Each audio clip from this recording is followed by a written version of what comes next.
बिस्मिल्लाहिर्रहमानिर्रहीम इय्याका नअबुदु व इय्याका नस्तईन।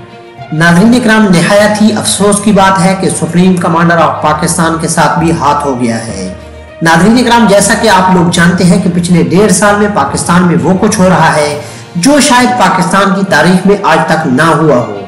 जिस मुल्क में वजीर आजम और सदर के भी हाथ बांध दिए जाएं और पाकिस्तान की आवाम जिसको अपना हुक्मरान बनाना चाहे तो उसके मुखालिफ करप्ट और मुजरिमों को इक्तदार में लाया जाए, औरतों को सड़कों पर घसीटा जाए, चादर और चारदीवारी का तकद्दुस पामाल किया जाए, जहां पर अदालत का हुक्म भी ना माना जाए और शरअ-ए-आम आईन पाकिस्तान को तोड़ा जाए। आप क्या समझते हैं कि ये सब कौन और क्यों कर रहा है?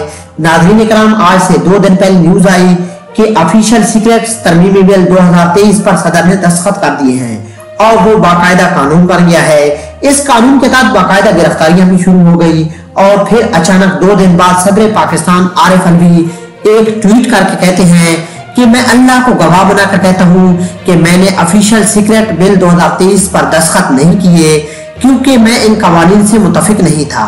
मैंने अपने अमले से कहा कि वो बगैर दस्तखत शुदा बिलों को मुकर्रर वक्त के अंदर वापस कर दें ताकि इन्हें गैर मुअस्सर बनाया जा सके।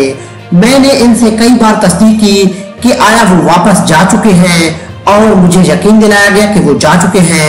ताहम मुझे आज पता चला कि मेरा अमला मेरी मर्जी और हुक्म के खिलाफ गया। अल्लाह सब जानता है, वो इंशाल्लाह माफ कर देगा, लेकिन मैं इन लोगों से माफी मांगता हूँ जो इससे मुतासिर होंगे। नाज़रीन इकराम, ये था वो ट्वीट जिसने नया बोलचाल मचा दिया है। क्या सुप्रीम कोर्ट इस पर कोई एक्शन लेगी या फिर सुप्रीम कोर्ट भी ताकत के सामने घुटने टेकने पर मजबूर हो जाएगी?